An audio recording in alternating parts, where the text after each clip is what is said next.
하나님 말씀 함께 보겠습니다. 에베소 5장 20절 말씀입니다. 에베소 5장 20절 자리에서 일어나셔서 하나님의 말씀을 읽도록 하겠습니다. 함께 읽습니다. 범사에 우리 주 그리스도의 이름으로 항상 아버지 하나님께 감사하며 아멘. 앉으십시오. 여기 물병이 하나 있는데요. 여러분 여기 얼마나 무거울 것 같습니까? 얼마나 무거울까요? 별로 안 무거울 겁니다. 그러면 제가 이 물병을 이렇게 들고 있다고 가정을 한번 해보고요. 설교를 끝날 때까지 이 물병을 들고 있으면 이게 가볍게 느껴질까요? 무겁게 느껴질까요? 모르긴 몰라도 설교 끝날 때까지 정도야 들고 있겠지만 아마 하루 종일 이걸 들고 있으라 그러면은 아마 좀 무겁지 않을까 이제 그런 생각을 좀 해보게 됩니다. 우리 교회 오기 전에 이제 한 8년 전쯤입니다.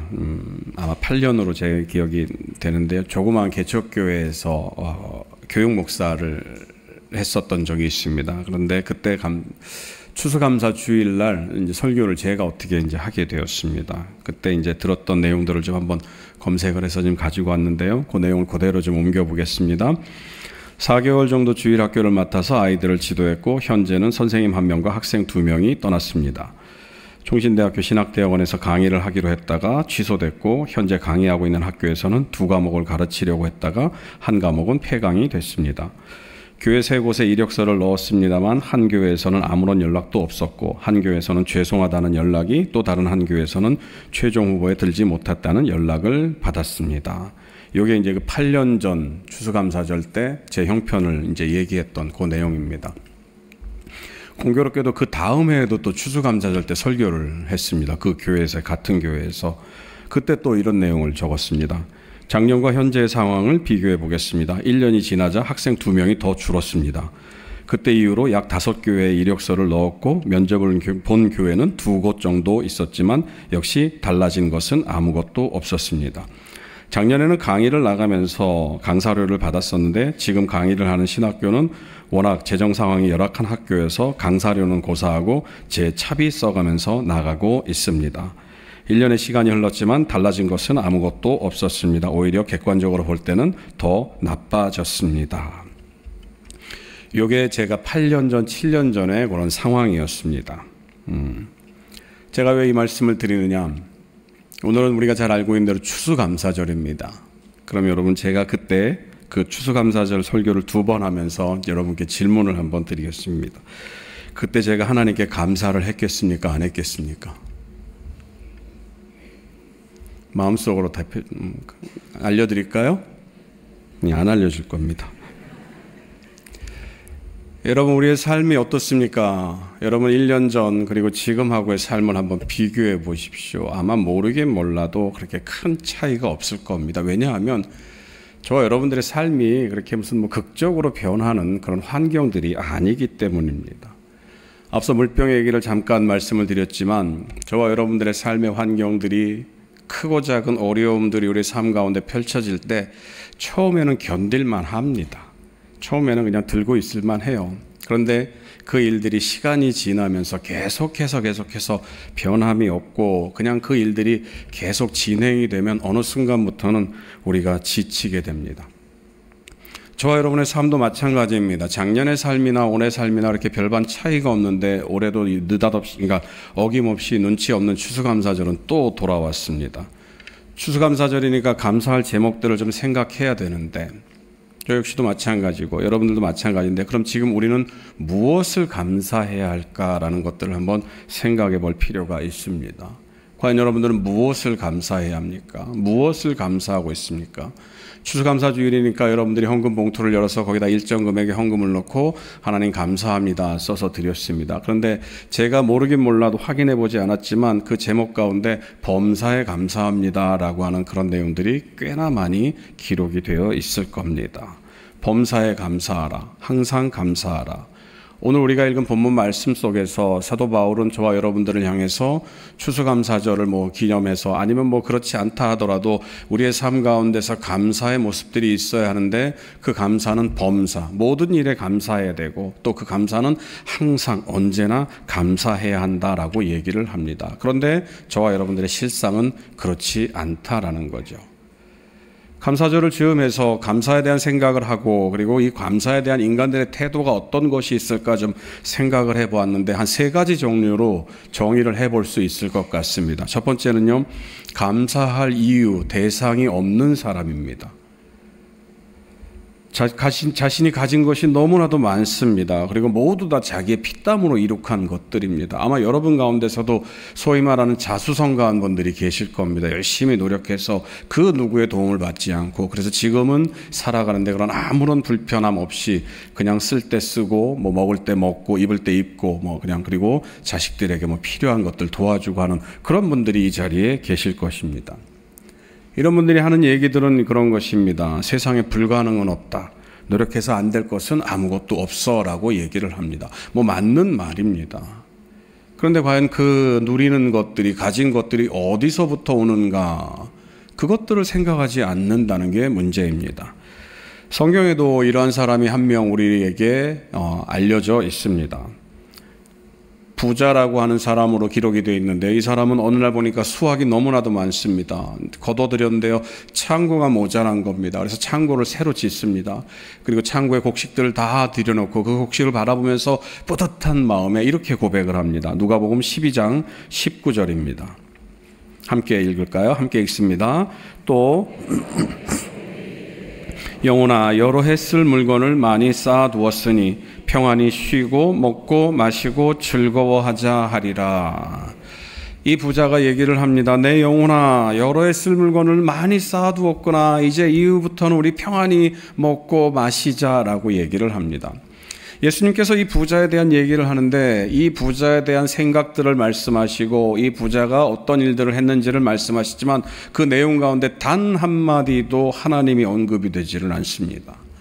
부자는 자신을 향해서 자신이 이룩한 것을 감사하면서 자신을 향해서 이제 먹고 마시고 놀자라고 얘기를 합니다.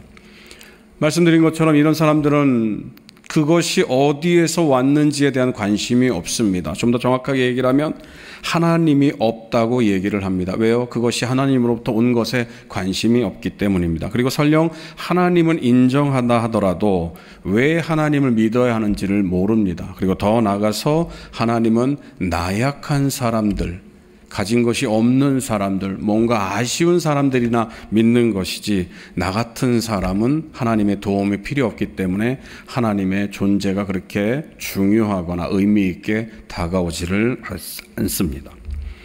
감사에 대해서 또 다른 부류의 사람들이 있는데요. 이 사람들은 위선자들이라고 이렇게 제가 이름을 좀 붙여봤습니다. 좀 더 쉽게 얘기를 하면요, 감사를 통해서 자신의 의로움을 드러내는 그러한 사람들입니다. 누가복음 18장에 보면은요, 세리와 바리새인이 기도하는 그런 장면이 기록되어 있습니다. 그 중에서 바리새인의 기도입니다. 누가복음 18장 11절이죠. 하나님이여, 나는 다른 사람들 곧 토색, 불의, 간음을 하는 자들과 같지 아니하고 이 세리와도 같지 아니함을 감사하나이다. 나는 일에 2번씩 금식하고 또 소득의 11조를 드리나이다 라고 얘기를 합니다. 이 바리새인의 기도, 감사의 기도를 들어보십시오. 하나님, 나는 토색하지 않습니다. 불의하지 않습니다. 간음하지 않습니다. 그리고 이 세리와도 같지 않습니다. 내가 이런 사람, 지금 이 모습으로 있게 된 것을 감사합니다 라고 얘기를 합니다. 그런데 여러분, 이 감사를 통해서 누가 드러나고 있습니까? 하나님이 드러나는 것이 아니라 이 바리새인이 드러납니다. 이 바리새인은 기도합니다. 하나님, 나는 토색하지 않는 사람이어서 감사합니다. 아, 이 바리새인은 토색을 하지 않는구나. 아, 이 바리새인은 불의하지 않는구나. 아, 이 바리새인은 세리와 같지 않은 사람이구나. 아, 이 바리새인은 의인이구나. 바리새인은 감사함을 통해서 자신의 의로움을 드러냈습니다. 바리새인의 감사는 하나님의 은혜를 감사한 것이 아니라 하나님의 은혜를 빙자해서, 감사를 빙자해서 나의 의로움을 드러내기를 원했던 것입니다. 우리 주변에도 그런 분들이 간혹가다 있을 것 같습니다. 하나님께 감사를 하는데 그 감사의 제목들을 들어보면은 왠지 불편한 느낌을 받을 때가 있습니다. 아, 그런가? 여러분, 그런 것들이 바로 이러한 모습, 바리새인의 감사와 같은 모습이 아닌가 그렇게 생각을 해봅니다. 세 번째는 진정한 감사를 드리는 사람입니다. 누가복음 17장에는 10명의 나병 환자가 예수님께 고침을 받는 내용이 기록되어 있습니다. 10명이 고침을 받았는데 그 중에 한 사람만 예수님께 와서 하나님께 영광을 돌렸다고 성경은 말하고 있습니다. 누가복음 17장 15절 16절입니다. 그 중에 한 사람이 자기가 나은 것을 보고 큰 소리로 하나님께 영광을 돌리며 돌아와 예수의 발 아래에 엎드려 감사하니 그는 사마리아 사람이라. 10명이 같이 뭉쳐 다녔습니다. 왜냐하면 혼자서는 그 삶을 영위할 수가 없기 때문입니다. 나병 환자, 문둥병 환자는 이스라엘 사회에서 철저하게 배척받는 사람입니다. 왜냐하면 먼저 가지고 있던 이스라엘 백성들의 생각은 나병은, 문둥병은 이 사람이 뭔가 큰 죄를 저질렀기 때문에 하나님의 징계를 받는 것이다 라고 생각을 했습니다. 그리고 문둥병에 걸린 사람은, 나병에 걸린 사람은 부정한 사람이기 때문에 그 사회에서 살 수가 없습니다. 그래서 쫓아냅니다. 아무리 사랑하는 사람이어도 나병에 걸린 사람은 함께 살 수가 없습니다. 그리고 심지어 길을 갈 때 나병에 걸린 사람은 자신이 나병에 걸린 사람이라고 소리치면서 그 길을 지나가야 했습니다. 나는 문둥병에 걸린 사람입니다. 혹하다가 나를 보거나 나를 만질 수가 있으니 조심하십시오. 나는 부정한 사람입니다.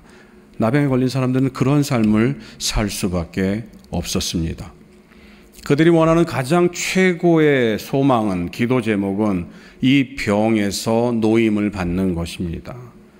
평생의 수건이고, 그래서 어쩌면 그 모든 것들을 포기하고 그냥 이렇게 살아야 되나 보다 하는 그런 마음들이 그들 가운데 있었을 것입니다. 그런데 어느 날 예수의 소문을 들었습니다. 그리고 그 예수를 통해서 병을 고칠 수 있다는 얘기를 들었습니다. 그리고 이 10명이 함께 예수님께 나왔습니다. 그리고 예수님의 말씀대로 그 병이 고쳐졌습니다. 평생의 소원이 예수님 때문에 해결이 됐습니다. 자, 그러면 여러분 어떻게 해야 됩니까? 그 예수님께 와서 예수님 덕분에 제 병이 나았습니다라고 고백하는 것이 저와 여러분들의 당연한 마음일 것입니다. 그런데 성경은 뭐라고 얘기를 합니까? 9명은 어디로 갔는지 사라져 버렸습니다. 오직 한 사람만 예수님께 나와서 감사했다고, 하나님께 영광을 돌렸다고 성경은 말합니다. 그 모습을 보면서 우리가 무엇을 생각하게 됩니까? 감사라고 하는 것은 외형적으로 드러나는, 아무리 그게 큰 것이라 할지라도 인간은 본능적으로 감사할 수 없는 본성을 가지고 있다는 것입니다. 그렇게 기쁜데, 그렇게 즐거운데 그 일을 허락하신, 그 일을 이루어 주신 예수님은 까맣게 잊혀져 갔다는 것입니다. 우리가 잘 알고 있는 대로 여러분, 이스라엘 백성들이 출애굽을 합니다. 그리고 출애굽을 해서 그 광야에서 삶을 시작할 때 먹을 것이 아무것도 없습니다. 그들이 배가 고파 울부짖을 때 하나님께서 만나를 내려주십니다. 아침에 일어나면 온 사면이 만나가 깔려 있습니다. 그래서 그 만나를 거둬서 식사를 해결합니다. 먹을 것을 해결합니다. 그런데 어떻게 됩니까? 얼마 지나지 않아서 이스라엘 백성들이 무엇이라고 얘기를 합니까? 우리에게는 이 만나밖에 없다라고 얘기를 합니다.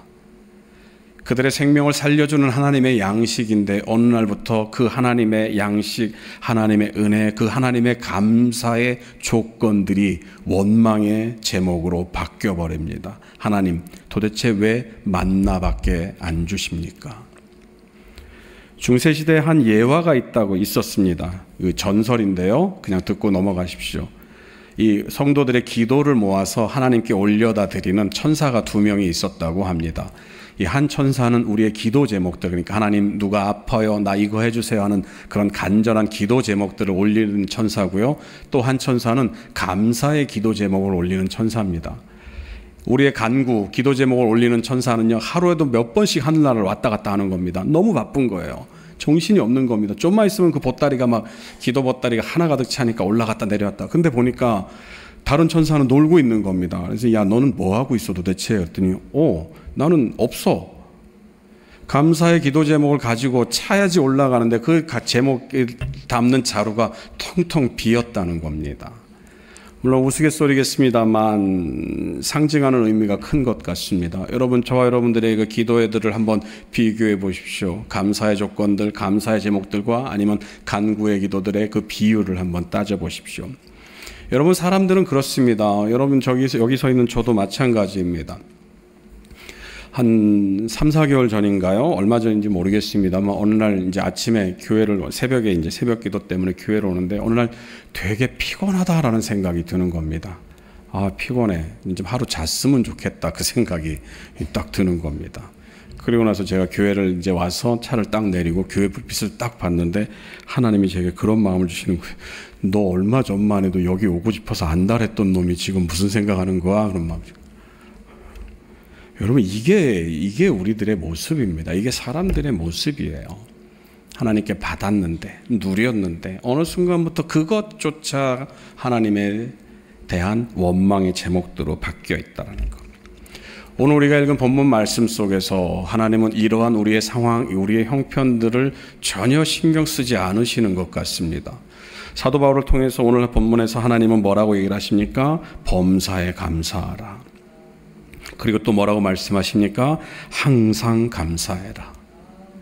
참 쉽습니다. 말을 하는 건 쉬워요. 그리고 여러분들도 범사에 감사합니다라고 해서 감사의 예물을 드리는 것도 참 쉽습니다. 그런데요, 범사라고 하는 것과 항상이라고 하는 것을 실제적으로 솔직하게 저와 여러분의 삶 가운데 연결시켜 보면 이거 그렇게 쉬운 얘기가 아닙니다. 좀 극단적인 얘기겠습니다만 몇 가지 예를 좀 들어보죠. 여러분, 육신의 지병을 가지고 있습니다. 이제 여러분 아파요. 아픈데 시간이 지나면 지날수록 그게 낫지를 않고 더 악화되는 겁니다. 더 악화되고 더 악화되고 더 악화됩니다. 그러면 여러분, 범사에 감사할 수가 있겠습니까? 하나님, 도대체 왜 나를 이렇게 기도를 합니다. 여러분, 똑같이 이렇게 육신의 질병이 걸렸어요. 그런데 한 분이 얘기를 하는 겁니다. 나는 하나님께 기도했더니 하나님께서 고쳐주셨어요. 너무 감사해요. 라고 기도를 합니다. 그러면 여러분, 똑같은 모습을 보면서 어떤 사람은 왜 하나님께서 안 고쳐주고 어떤 사람은 왜 고쳐주고, 고침을 당한 사람이야 그것이 하나님의 은혜겠지만 고침을 못 받은 사람에게는 그것이 하나님의 은혜겠습니까? 아니겠습니까? 내 기도가 부족한가? 내가 저 사람보다 못한가? 도대체 하나님은 왜 나만 이렇게 차별하시지? 요즘같이 취업이 어려운 때 여러분, 취업을 준비하는 청년이 있다고 가정을 해보죠. 수십 군데에 이력서를 내는데 단 한 군데에서도 연락이 없습니다. 면접을 봤는데 형편없는 그런 회사에서 나오라고 그러는 거예요. 그럼 여러분 어떻게 되겠습니까? 그 청년이 이력서를 쓰면서 하나님께, 하나님 감사합니다. 이력서를 낼 수 있는 이러한 손을 주셔서 감사합니다. 이력서를 쓸 수 있는 이러한 육체를 주셔서 감사합니다. 이렇게 감사하겠습니까? 암에 걸린 성도가 한 분 있었습니다. 이건 실제로 있었던 일이에요. 암에 걸려서 이제 그 병원에서 당신 얼마 못 산다라는 이제 그런 판정을 받았습니다. 그래서 이분이 예수를 믿는 사람이고 해서 좀 이렇게 다른 사람들보다는 좀 이렇게 뭐랄까 신앙의 됨됨이가 좀 깊다고 할까요? 그래서 그것을 그대로 그냥 받아들였습니다. 그래서 하나님이 나를 정리를 하시라고 하니까 정리해야지. 그래서 자신이 가지고 있는 재산들을 싹 정리를 했습니다. 그래서 필요한 사람들한테 나눠주고, 그리고 이제 기부도 하고 이제 이렇게 해서 재산을 다 정리했습니다. 그런데 놀랍게도 이분이 병이 나았어요. 하나님의 은혜로 병이 나았습니다. 진짜로요. 이분이 병이 나은 다음에 어떻게 하셨을 것 같습니까? 자신이 기부한 재산들을 다 찾기 시작합니다. 실제로 있었던 일입니다. 유산 상속했던 거 다시 다 걷어들이고요. 유서 다시 다 쓰고. 여러분, 이게 사람의 마음입니다. 이게 사람의 모습이에요. 현실이 그렇습니다. 여러분 한번 생각해 보십시오. 제가 7년 전, 8년 전에 그 얘기들을 했는데 여러분 지금과 여러분 작년의 삶과 한번 비교를 해 보십시오. 특별히 나아진 게 있습니까? 여러분 아픈 분들 병 나았어요? 아니면 사업 어려운 분들은 사업이 이렇게 크게 번창했습니까? 아니면 자식이 위해서 기도했던 분들 그 자식이 이렇게 특별하게 변화가 있습니까? 아니에요. 우리 삶이 그렇게 쉽게 변화되지 않습니다. 작년에도 경제가 어렵다고 하는데요. 올해는 더 어렵다고 얘기를 했습니다. 그죠? 더 먹고 살기가 힘들어요. 그런데 오늘 본문에서 사도 바울을 통해서 하나님은 말씀하십니다. 범사에 감사하고 항상 감사하라라고 얘기를 합니다.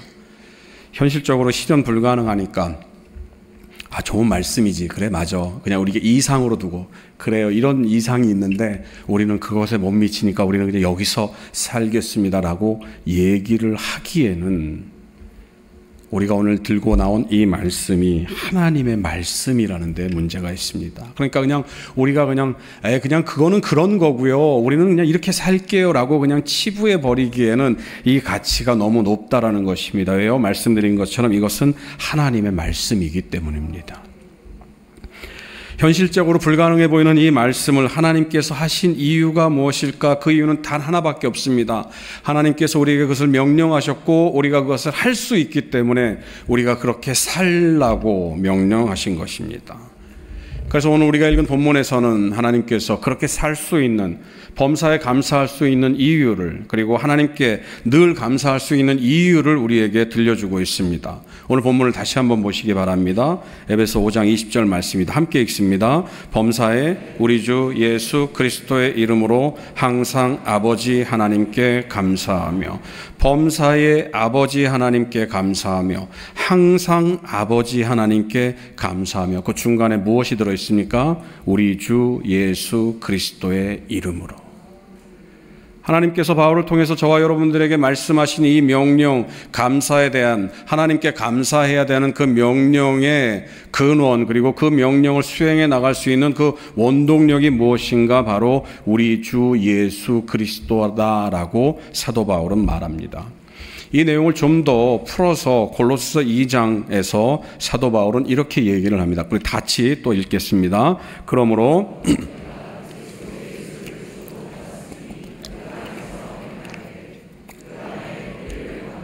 세움을 받아 교훈을 받은 대로 믿음에 굳게 서서 감사함을 넘치게 하라.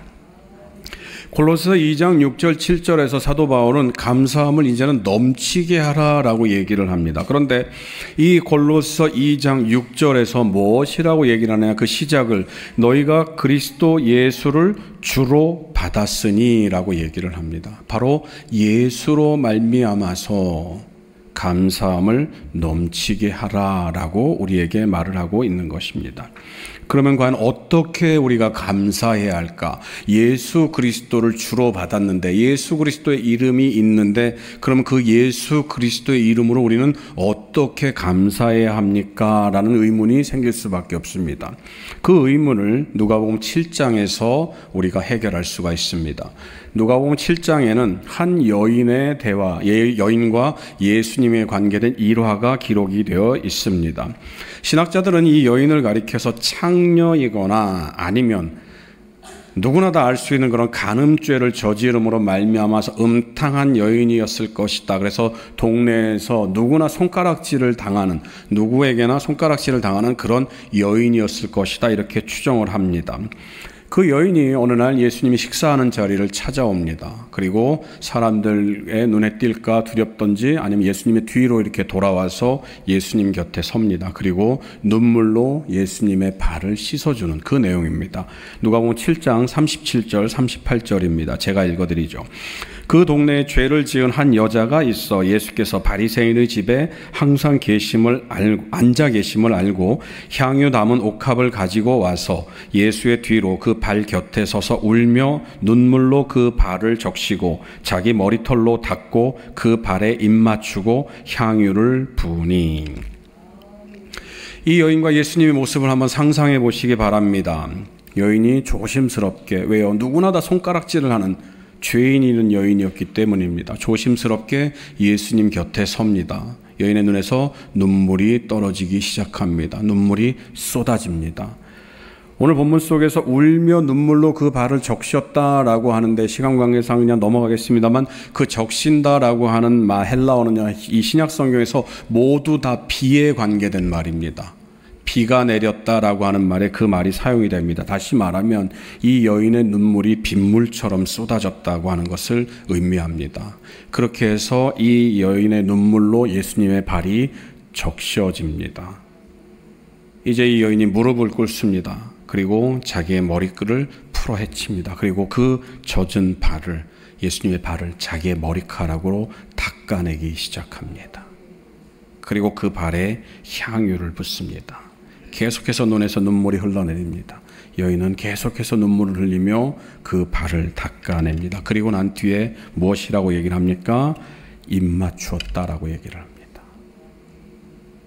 입 맞추고 그 다음에 향유를 부었다라고 성경은 말합니다. 입 맞추었다라고 하는 이 헬라어는 카타필레오라는 말을 씁니다. 신약성경에서 단 3번 기록이 되어 있는데요. 처음은 오늘 우리가 읽은 이 본문 속에서 나와 있고요. 그 다음에는 탕자의 비유 가운데 등장합니다. 허랑방탕한 삶을 마치고 이제 고향으로 돌아오는 탕자를 아버지가 봅니다. 그리고 그 아들을 껴안습니다. 그리고 그 아들에게 입을 맞춥니다. 누가복음 15장 20절 말씀입니다. 이에 일어나서 아버지께로 돌아가니라. 아직도 거리가 먼데 아버지가 그를 보고 측은히 여겨 달려가 목을 안고 입을 맞추니. 탕자를 안고 그 아들에게 입을 맞추는 것이 바로 카타필레오입니다. 그런데 그 아버지가 어떤 마음으로 그 탕자를 끌어안고 입을 맞추었는가? 누가복음 15장 24절이 이렇게 말을 합니다. 이 내 아들은 죽었다가 다시 살아났으며 내가 잃었다가 다시 얻었노라 하니. 죽은 줄로 여겼던 아들이 살아서 돌아옵니다. 그리고 그 아들을 맞이한 아버지가 그 기쁨에 겨워서 그 기쁨을 주체할 수가 없어서 모든 것들을 다 생략한 채 그 아들을 끌어안고 자신의 사랑을 표현하는 것이 바로 입맞춤 그 카타필레오입니다. 이 여인은 그러한 마음으로, 그러한 생각으로, 그러한 감동으로 예수님의 발에 입을 맞추었던 것입니다. 카타필레오는 사도행전 20장에 또 한 번 기록이 되어 있습니다. 사도행전 20장에는 에베소 교회의 장로들과 사도 바울이 이별을 하는 그런 내용이 기록되어 있습니다.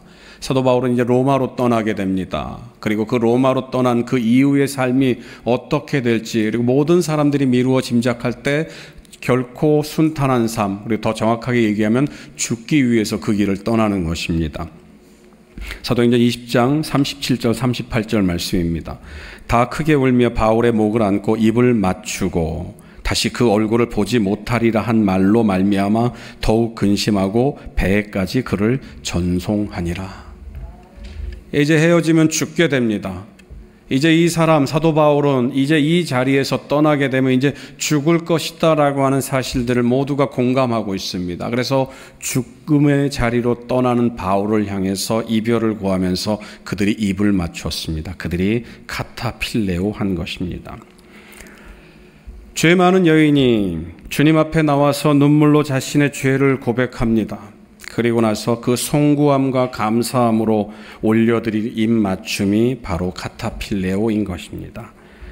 그런 마음으로 예수님께 입을 맞췄을 때, 그 발에 입을 맞췄을 때 예수님이 이 여인에게 말씀하십니다. 누가복음 7장 50절입니다. 우리 같이 한번 읽겠습니다. 예수께서 내 믿음이 너를 구원하였으니 평안히 가라 하시니라.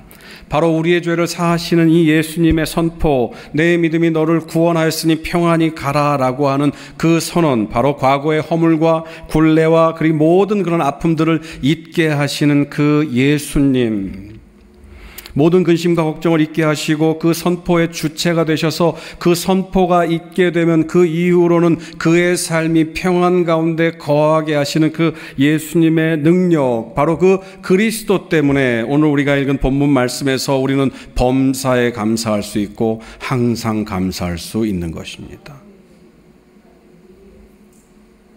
사랑하는 성도 여러분, 저와 여러분들이 가지고 있는 그 감사의 진정한 조건, 감사의 진정한 원인은 어디에서 있는가? 우리 눈에 보이는 것, 우리가 받아 누리는 것에 있는 것이 아니라 바로 예수 그리스도에 있음을 기억하시기 바랍니다. 저와 여러분의 삶 가운데서 감사가 없으면은요, 감사의 제목을 발견할 수 없으면 저와 여러분의 마음 가운데 과연 이 예수 그리스도의 능력이, 예수 그리스도의 이름이 들어있는지를 한번 되물어야 한다는 것입니다. 앞서 제가 감사했을까요? 안 했을까요? 라는 말씀을 여러분께 질문으로 드렸습니다. 대답을 안 해드린다고 했는데요. 대답을 해드릴게요, 여러분. 삶이 변하지 않았어도 감사했습니다. 삶이 더 어려워졌어도 감사했습니다. 물론 사람이기 때문에 가끔 짜증은 냈습니다. 그런데요, 그래도 감사했습니다. 왜요? 내 안에 예수 그리스도가 있었기 때문입니다. 사랑하는 성도 여러분, 우리는요, 주님을, 예수님을 믿는 그 믿음만큼 감사하게 되어 있습니다. 우리가 예수님을 더 깊이 사랑하고 더 깊이 믿으면요, 그 이름을 우리 마음 가운데 깊이 간직하면 간직할수록 우리의 감사 또한 깊어지게 되어 있습니다. 왜요? 그것이 말씀이기 때문입니다. 깊은 믿음 속에서 드러나는 감사를 사도 바울이 이렇게 고백을 합니다. 빌립보서 1장 21절 말씀입니다. 이는 내게 사는 것이 그리스도니 죽는 것도 유익함이나. 사도 바울은 말합니다. 내 안에 그리스도가 살기 때문에 죽음조차도 나에게는 유익이 됩니다. 죽음조차도 감사할 제목이 된다고 사도 바울이 말을 하고 있는 것입니다. 사랑하는 성도 여러분, 저와 여러분들은 지금 누구를 믿고 있습니까?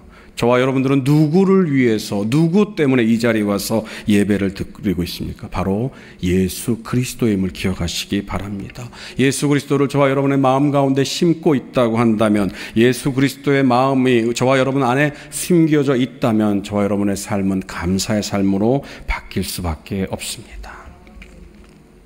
고린도서 4장 15절 말씀입니다. 이는 모든 것이 너희를 위함이니 많은 사람의 감사로 말미암아 은혜가 더하여 넘쳐서 하나님께 영광을 돌리게 하려 함이라. 방금 전에 읽었던 빌립보서 1장의 말씀처럼 내 죽음조차도 감사하다라고 하는 것, 내 죽음조차도 유익이 됩니다라고 하는 또 사도 바울의 고백이 고린도서 4장 15절에서는 뭐라고 얘기를 합니까? 모든 것이 너희를 위함이니 많은 사람의 감사로 말미암아 은혜가 더하여진다라고 얘기를 합니다. 너희에게 은혜가 넘치니, 너희에게 은혜가 부어지니, 너희에게 감사할 조건들이 부어지니까 이제 너희가 많은 사람들, 그러니까 너희가 감사를 하는구나라고 사도 바울은 얘기를 하지 않습니다. 사도 바울이 먼저 얘기한 것은 너희에게 감사가 있으니 그 감사로 말미암아서 은혜가 더욱 넘치는구나라고 얘기를 합니다.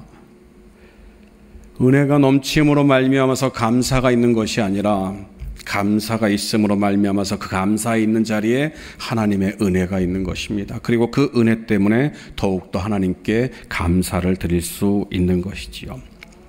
말씀드린 것처럼 그 이유는 단 한 가지, 바로 예수 그리스도 때문입니다. 감사의 근원은 예수 그리스도라고 하는 이 명백한 진리는 제가 여러분들을 설득하기 위해서 그냥 이렇게 궤변을 늘어놓는 것이 아닙니다. 이것은 분명한 하나님의 말씀이며 하나님의 뜻입니다. 사랑하는 성도 여러분, 오늘 우리가 읽은 본문 말씀에서 범사의 우리 주 예수 그리스도의 이름으로 항상 아버지 하나님께 감사하는 것은 우리가 능히 할 수 있는 일이고, 그리고 능히 감당할 수 있는 일이며, 하나님께서는 우리에게 이 일들을 감당하라고 명령하셨다고 하는 것입니다. 사랑하는 성도 여러분, 여러분에게 감사할 제목들이 너무 많이 있으십니까? 그럼 더욱 감사하시기 바랍니다. 그러나 그 감사의 제목이 여러분이 가지고 있는, 누리는 것, 눈에 보이는 것으로 여러분의 감사의 제목들이 한정이 된다면 여러분은 조심하셔야 됩니다. 어느 순간 그것들이 여러분의 원망의 제목들이 될지도 모른다는 것입니다. 여러분에게 감사할 이유가 없다고 한다면 이제는 여러분의 그 시선을 눈에 보이는 것에서 예수님에게로 돌리시기 바랍니다. 예수님에게로 여러분의 시선이 돌리면 여러분은 그 예수님으로 말미암아서 여러분의 마음 가운데 감사의 제목들, 감사의 기도들이 넘쳐나는 것을 경험하게 될 것입니다. 제가 여러분과 함께 맥주감사주일 설교를 나눈 적이 있습니다. 그때 한 성도의 얘기를 드린 적이 있죠. 그분이 암에 걸렸습니다. 그래서 계속해서 항암치료 때문에 너무나도 힘들어했던 그런 분입니다. 그분의 톡이 뭐라고 했습니까? 지금이 내겐 선물입니다. 이와 비슷한 자리에 있는 성도분이 또 한 분 계십니다. 이분도 역시 계속해서 항암치료를 받으시는 분입니다. 이분의 톡에는 뭐라고 써 있는 줄 아십니까? 단 두 글자, 섭리라는 말이 써 있습니다. 섭리가 무엇입니까, 여러분? 하나님께서 우리의 삶을 이끌어 가신다는 그 이유, 그 은혜, 그리고 그 까닭을 고백하는 것입니다. 하나님께서 우리의 모든 삶을 주관하십니다. 이것이 하나님의 섭리입니다. 그분은 그 얘기를 자기의 카톡에 써놨습니다. 자신의 그 형편이 하나님의 계획하심 가운데 있다는 것을 고백하고 있는 것입니다. 사랑하는 성도 여러분, 저와 여러분은 지금 무엇을 감사하고 있습니까? 저와 여러분들이 감사할 조건이 없다고 한다면 예수 그리스도를 발견하시기 바랍니다. 그리고 예수 그리스도를 발견한 이후에 하나님의 섭리 가운데 여러분이 놓여 있음을 기억하시기 바랍니다. 이 모든 것이 하나님의 섭리라는 사실을 발견하게 되면 그때부터 우리는 감사의 제목들을 찾을 수가 있을 것입니다. 사랑하는 성도 여러분, 오늘은 추수감사주일입니다. 비록 우리 눈에 감사할 조건들이, 제목들이 없다 할지라도 하나님의 섭리를 인정하는 그러한 기쁜 날입니다. 마음껏 하나님께 감사하는 오늘 하루 추수감사주일이 되시기를 간절히 소원합니다. 기도하시겠습니다. 사랑의 하나님, 감사합니다. 하나님의 섭리가 우리 가운데 있음을 믿습니다. 하나님, 우리의 삶 가운데서, 우리의 현실 가운데서 하나님께 감사할 조건이 아무것도 보이지 않는다고 한다면 이제 다시금 우리의 마음을 돌이키게 하여 주시옵시고 예수 그리스도를 향해서 우리의 시선을 돌리게 인도하여 주시옵소서. 그래서 그 예수로 말미암아 우리 삶 가운데 풍성하게 내려지는 하나님의 섭리를 발견케 하여 주시고 그 섭리로 말미암아서 하나님의 은혜에 감사하는, 범사에 감사하는, 항상 감사하는 예수님의 제자들이 될 수 있도록 인도하여 주옵소서. 감사드리며 예수님 이름으로 기도합니다. 아멘. 함께 주 예수 그리스도의 은혜와 하나님 아버지의 크신 사랑과 성령님의 감동과 충만하심이 이 자리에 모여 아무 감사할 조건 없지만 예수 그리스도 한 분만으로 만족하며 그 이름으로 말미암아 감사하기로 다짐하는, 항상 감사하기로 다짐하는 사랑하는 주의 종들 머리 위에 이제로부터 영원토록 함께 있을지이다. 아멘.